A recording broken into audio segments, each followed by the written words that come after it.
comenzar con la presentación del evento a cargo de Santiago Lacerna. Muchas gracias, Roberto. Muy buenas noches. Bienvenidos a esta versión especial de Diálogos al Café, en el que les vamos a estar presentando un avance de un proyecto que se está desarrollando aquí en Ceres sobre la economía cashless o la economía sin dinero en efectivo. En otra oportunidad ya les hemos podido dar un adelanto de la magnitud de esta economía en Bolivia y en la ocasión que tenemos ahora vamos a estar presentándoles los aspectos tributarios que implicaría una economía cashless. Eso va a estar a cargo de Orlando Castellón, que es un economista y abogado experto en tributación. Adelante, Orlando. Gracias. Fiscalmente hablando, ¿es conveniente una economía cashless? O deberíamos decir, ¿es conveniente una economía cashless fiscalmente hablando? Vamos a responder esta pregunta con los siguientes puntos. Economías cashless en el mundo, desafíos para la tributación, tributación y economía cashless en Bolivia, habilitadores y oportunidades, recomendaciones de política fiscal y, si nos da el tiempo, ecosistema cashless. En el mundo, uno de los países que destaca por lo que es la economía cashless es Suecia. El 96% de sus habitantes tiene tarjetas de crédito. Las operaciones realizadas en los últimos años han alcanzado apenas el 1% en efectivo. Todo lo demás ha sido con dinero digital o con dinero, no, con medios que no utilizan el efectivo, ni siquiera el cheque. Estamos hablando de transacciones de 2.100 millones de euros mensualmente a través de una tecnología que prácticamente se ha consolidado, que es un aplicativo Swish, al que se le llama Swish, y incluso han provisto a los indigentes, quienes venden revistas para hacerse de algunos ingresos, les han provisto de un e-Zidl, que es un chip que se conecta a un dispositivo celular, a un smartphone, para que puedan vender estas revistas cuyo valor es muy bajo, menos de $1. Pero han logrado superar incluso esa problemática de lo que se llama la exclusión social de economía cashless. ¿Quiénes son los que no tienen mucha afinidad con lo que es la economía cashless? Es un grupo muy reducido en Suecia, que básicamente está representados por los adultos mayores o los jubilados, los inmigrantes, obviamente, porque no tienen posibilidades de poder obtener recursos o ingresos, habida cuenta de su condición de ilegalidad. Existe oposición, puesto que la trazabilidad de estas transacciones vulnera lo que son los derechos a la privacidad. Y bueno, se han dado cuenta de que no es posible eliminar toda la banca, que es necesario mantener un 15% de infraestructura para poder garantizar la prestación de servicios físicos. El Riksbank, que es el Banco Central de Suecia, está avanzando en lo que es la criptomoneda para crear la e-krona. Aquí hay que tener en cuenta que son dos tipos de criptomonedas de las que vamos a hablar. Las criptomonedas legalmente autorizadas por el Banco Central y aquellas que, como el Bitcoin, que no están alcanzadas dentro de este esquema, ¿no? ¿Qué les ha permitido una economía cashless? Menor delincuencia, el ahorro en lo que es el manejo de efectivo, el traslado de monedas y billetes desde el punto de vista de seguridad, desde el punto de vista de custodia, desde el punto de vista de manejo, es costoso, y esto también ha permitido de que exista un menor fraude en las operaciones, habida cuenta de que desaparecen los billetes falsos. Dicho sea de paso, la Fundación Bill y Melinda Gates, juntamente con Mastercard y Visa, son los que promueven e impulsan lo que es economía cashless en el mundo. Otro de los países que destaca en la literatura sobre economía cashless es Canadá. Ellos han alcanzado, conforme una metodología de rankeado, 7.9 sobre 10, que básicamente es la cantidad de personas que tienen tarjetas de crédito, la cantidad de personas que tienen tarjetas de débito, la cantidad de tarjetas que se utilizan con la tecnología NFC o sin contacto físico, el crecimiento de los pagos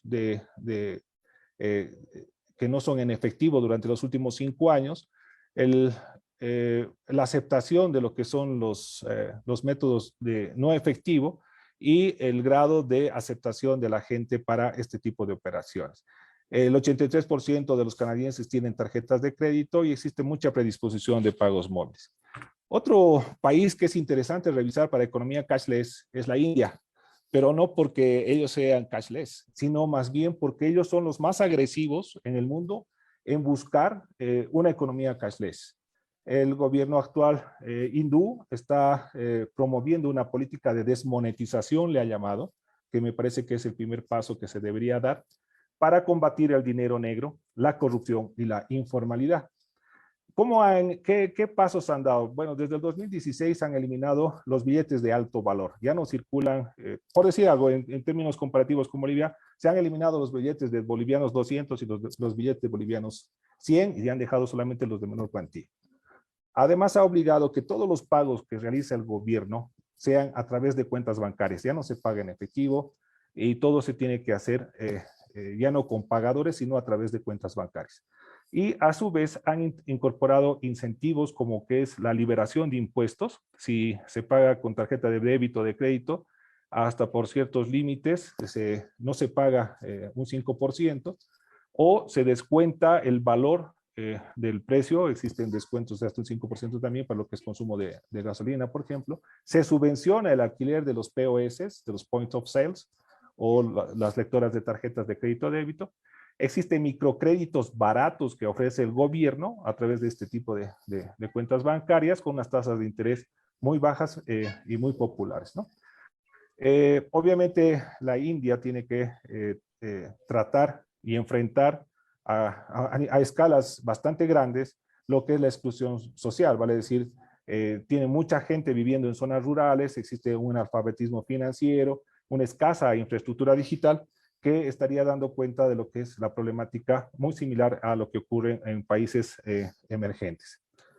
Por eso era interesante ver el tema hindú en lo que está relacionado con economía cashless. Bueno, en el mundo, en relación al IVA, en el mundo, dos impuestos son los que predominan, el impuesto al valor agregado y el impuesto sobre la renta. En cuanto a la problemática asociada al impuesto al valor agregado, surge en lo que es el pago de los impuestos en los países donde se consumen servicios no localizados, vale decir, servicios que son prestados desde el exterior y consumidos en otro país, que son justamente los que estarían apareciendo con gran importancia en las economías de los países. Y básicamente estamos hablando del streaming, del almacenamiento en la nube, de servicios de diseño, de servicios de publicidad, plataformas de conferencias como esta de que es el Zoom, etc. Por otro lado, en relación al IVA, existe con esto de la globalización y de la simplificación y de la atomización del gobierno, del e-commerce o del comercio electrónico, la importación directa del consumidor final. Y eso hace que se importen bienes de muy escaso valor comercial, pero han crecido en un volumen muy importante. Entonces, si bien es cierto que en las economías se aplica el principio de país destino, vale decir que se paga el IVA en el país donde se consume, el problema surge quién es el que debería enterarlo al fisco. Obviamente, cuando estamos hablando de mercancía, cuando pasa por la aduana, es donde se aplica el impuesto al valor agregado, con la alícuota, en el caso de Bolivia, con el 14.94, y ahí el fisco percibe el impuesto. Pero cuando ocurren importaciones de los consumidores finales, se produce esa problemática. En cuanto al impuesto sobre la renta, bueno, hay mucha discusión, hay mucha polémica, y de acá es que les digo que a medida que sigue avanzando el paper, surgían nuevas noticias y nuevas novedades. Es más, este año debería haberse aplicado ya lo que se conoce como la tasa GAFA, por la que las grandes empresas como por ejemplo Google, Apple, Facebook, Amazon deberían estar pagando un 15% del impuesto sobre la renta a nivel mundial. No obstante, esta medida, este anuncio fue bastante opuesto por Donald Trump, por el gobierno de Donald Trump, con la amenaza de aplicar en represalia aranceles a los productos europeos. Bueno, Justamente aquí se produce un grave problema, puesto que las ganancias que generan estas entidades corporativas solamente tributan una parte y la mayor, el mayor componente es trasladado a paraísos fiscales o lugares donde no existe una tributación, existe una tributación comparativamente menor en la que no es posible aplicar lo que son los precios de transferencia. ¿Por qué? Porque los bienes intangibles son generalmente muy particulares a la tecnología propia de cada una de estas empresas. Por otro lado, la Unión Europea ha estado persiguiendo que exista una garantía de una distribución más justa de los beneficios y de los derechos impositivos para que se paguen donde estas corporaciones están operando. Y eso promueve además una competencia justa y está promoviendo lo que es el impuesto corporativo mínimo global del 15%. Bueno, habida cuenta de que esto no se pudo ejecutar, no se pudo realizar, muchos de los países europeos estaban pretendiendo aplicar un impuesto que se conoce como la tasa Google, que básicamente significaba gravar en cada uno de esos países, no dentro de la Unión, sino dentro de cada uno de los países, una tasa Google. No obstante, este anuncio de medida ha sido retirada, habida cuenta del cambio de postura del gobierno actualmente de Biden para aceptar lo que se va a llamar el impuesto corporativo mínimo global, cuya alícuota va a ser del 15% y que básicamente significa que se va a pagar donde los beneficios se generan. Bueno, otro tema que es importante analizar es el tema de la bancarización. Economía cashless pasa por un habilitador y ese habilitador es banco. En esa línea existen dos grandes políticas que se aplican, una política de incentivos y una política de castigos. Adivinen dónde está Bolivia. Bueno, en lo que son políticas de incentivos, Italia, por ejemplo, aplica reintegros y loterías por compras con tarjetas de débito, tarjetas de crédito, impulsando que se evite usar el efectivo y promoviendo más bien el uso del plástico. Se subvenciona el alquiler de POS en varios países. Se sustituye la factura por un voucher, vale decir que en lugar de estar emitiendo el voucher que genera la transacción de la tarjeta de débito o crédito, este voucher se constituye a su vez en una factura y cumple los requisitos para hacerlo. El ejemplo más claro está en Chile. Se hacen devoluciones en las cuentas bancarias, justamente de los grandes, de las empresas, para que puedan beneficiarse de los regímenes de devolución.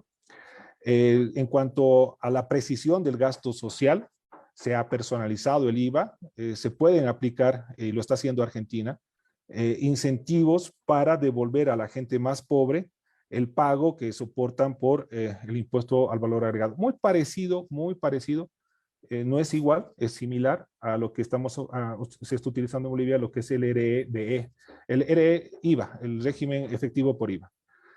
Bueno, se promueve lo que es la afiliación de bajo costo y los países de la región, principalmente los de Latinoamérica, se han dado cuenta de que es necesario eliminar el ITF si se quiere avanzar hacia la bancarización, porque el ITF, si bien es un impuesto recaudador, genera muchas distorsiones en las operaciones y más bien en lugar de cumplir esa máxima que decía, no, es un impuesto que va a ayudar a la bancarización, ha resultado contraproducente y no es así. Bueno, y en otros países también se aplica, al igual que en nuestro, castigos por no bancarizar, que básicamente tienen que ver con la no deducibilidad de los gastos que no son bancarizados o la pérdida del crédito fiscal.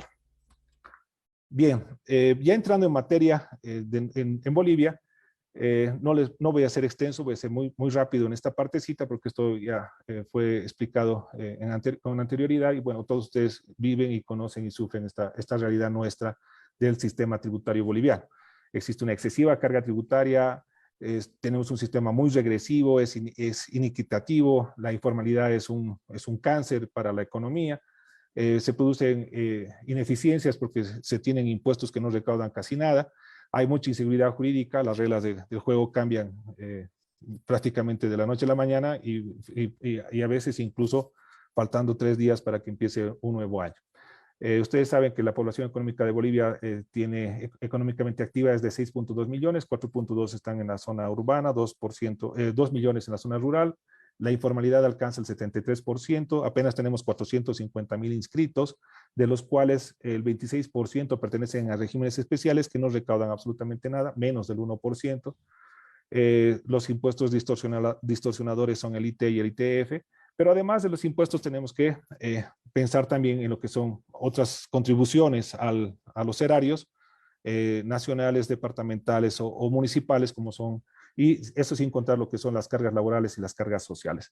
Y bueno, finalmente para rematar, estamos en un ranking 186 en lo que es impuestos del Doing Business para el 2020, porque los costos de cumplimiento son exageradamente altos en comparación con otros países. Bueno, en Bolivia tenemos el IVA, cuya alícuota es del 13%, la nominal, la efectiva es 14,94%, existen alícuotas del 0% para algunas operaciones, como por ejemplo la compra-venta de libros. Se graban lo que es la transferencia de bienes, servicios, la importación. La exportación está liberada, vamos a decir que se le aplica un 0%, no es una exención, es una liberación. Y eso es así por el régimen de incentivo a las exportaciones, la ley 1489, y acá es importante analizar de que la exportación de servicios ya estaba también, vamos a decir, promovida por esta ley para que se pueda hacer la devolución impositiva. No obstante, esto no ha ocurrido a la fecha. Bueno, los actores reconocidos en el IVA son el comprador, el vendedor, el comisionista, el consignatario, el intermediario, el intermediario. Tenemos una facturación cuando son operaciones realizadas, por comercio electrónico, deben ser facturadas también de manera computarizada, y obviamente el IVA tiene declaraciones juradas mensuales y la obligación de libros de compras y ventas mensuales, y si no se bancarizan cuando son operaciones por encima de 50,000 bolivianos, se produce la pérdida de crédito fiscal. Los servicios digitales, bienes digitales consumidos en el país no están regulados. Se pretendía regularlos a principios de este año, pero se equivocó el discurso, porque el discurso fue de que no iban a pagar los consumidores, sino las grandes transnacionales. Y todos saben que el IVA es un impuesto al consumo, y ese impuesto al consumo lo termina pagando el consumidor final, vale decir, se iba a trasladar en el precio. O sea, no está mal de que se grave con el IVA, pero lo que sí está mal es de pretender utilizar un discurso que no corresponde con la realidad. Chile está aplicando ya el IVA para lo que son los servicios digitales, los bienes digitales. Esto ha provocado un incremento en los precios, pero también ha provocado un incremento en la recaudación.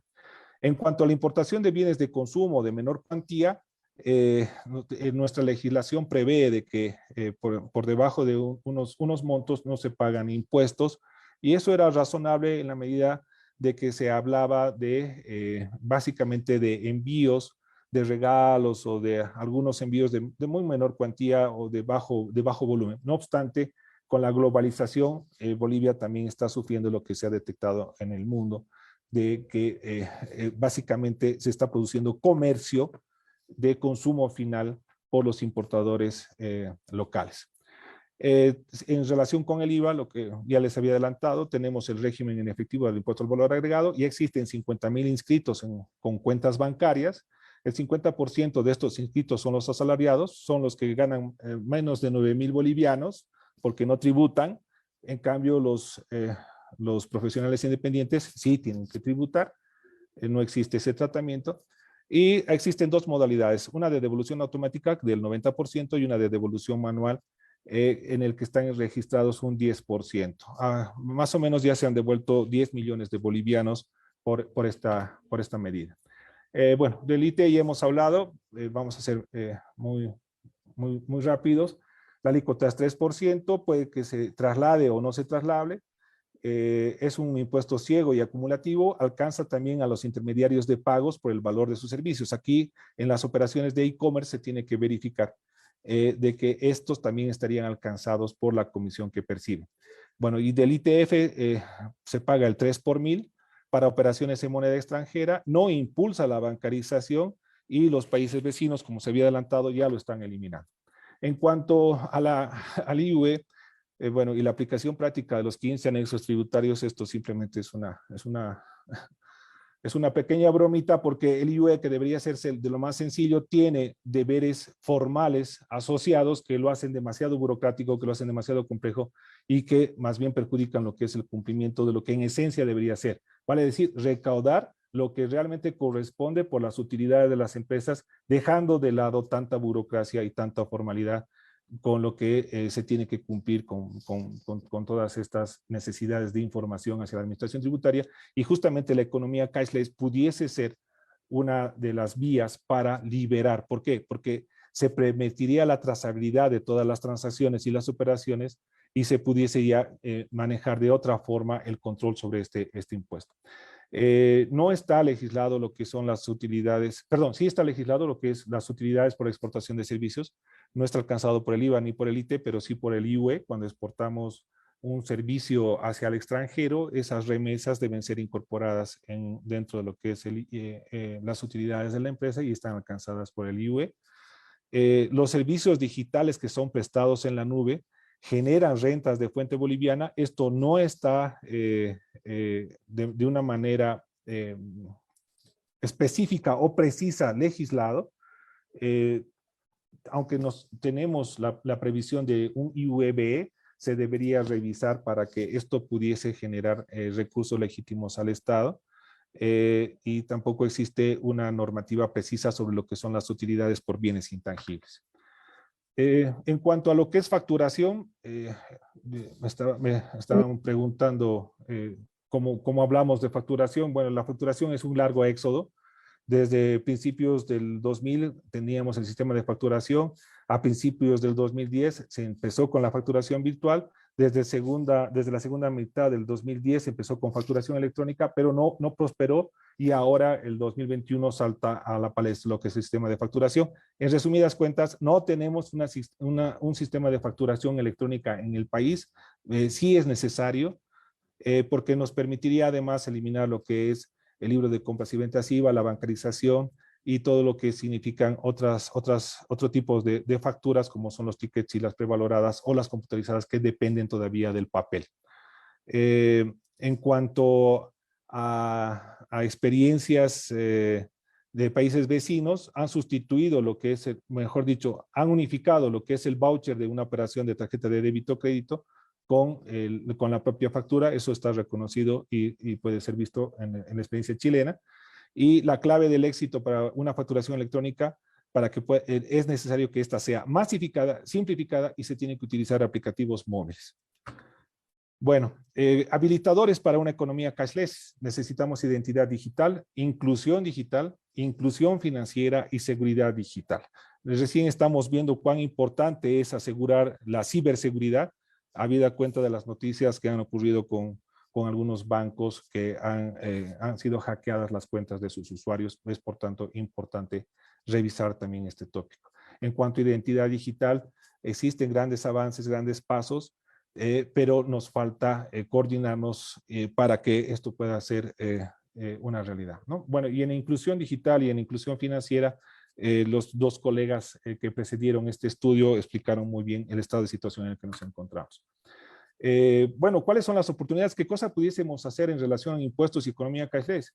Podríamos utilizar lo que es la facturación simultánea con lo que son los vouchers, en tanto y cuanto sean tarjetas de débito o crédito. Se pudiese aplicar una lógica que se llama factoring, que vale decir, las facturas se convierten en títulos negociables para que puedan ser descontados, para que otra persona se encargue de la cobranza, y esto ayuda a la liquidez de los compradores.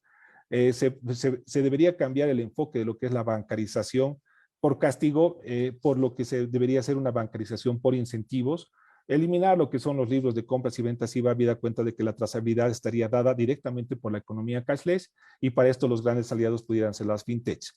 Se pudiese trabajar en lo que es la tokenización de valores fiscales, vale decir que se pueda utilizar la tecnología blockchain para que estas transacciones puedan ser redimidas frente a los créditos que pudiese pretender el contribuyente, y también facilitando su calidad de negociabilidad. Y los subsidios deberían ser subsidios, pagos, erogaciones del gobierno o gastos social del gobierno deberían ser realizadas en cuentas bancarias. Bueno, para ya ir cerrando, menos burocracia significa más datos. Más datos significa mayor trazabilidad. Mayor trazabilidad significa mayor control. Y mayor control significa menor defraudación, y eso impacta en la recaudación. Debemos dejar de pensar en el formalismo. Como decía un amigo argentino, debemos dejar de pensar en el vasito del helado y concentrarnos en el helado. Y aquí el helado se llama información. Y la economía cashless nos puede dar esa información. Pero no, nosotros más estamos preocupados en el vasito del helado, que tiene que cumplir con la forma, con los plazos, con los registros, con los libros, etc. Más transacciones significan más hechos generadores. Si hay más hechos generadores, se produce mayor recaudación. ¿Qué quiere decir esto? Que sí es importante impulsar el comercio electrónico, y el comercio electrónico se impulsa justamente con las economías cashless. Debe ser menos complejo y menos costoso, porque ese es el camino hacia una menor informalidad. ¿Para qué hacer las cosas tan complejas, tan complicadas? Y la solución es móvil. Tenemos que avanzar hacia soluciones móviles. Bueno, estas son las políticas recomendadas, entre otras. Tenemos que dejar de pensar como lo hacíamos antes. El dinamismo de la evolución de la economía cashless es increíble, es muy vertiginoso. Y salir de un simple mensaje para poder llegar a un montón de aplicaciones, y para eso necesitamos trabajar en lo que es la simplificación extrema. Como decía Steve Jobs en una de sus entrevistas, el sistema tributario debe ser tan intuitivo que no necesite explicación. El sistema de facturación debe ser tan intuitivo que no necesite explicación.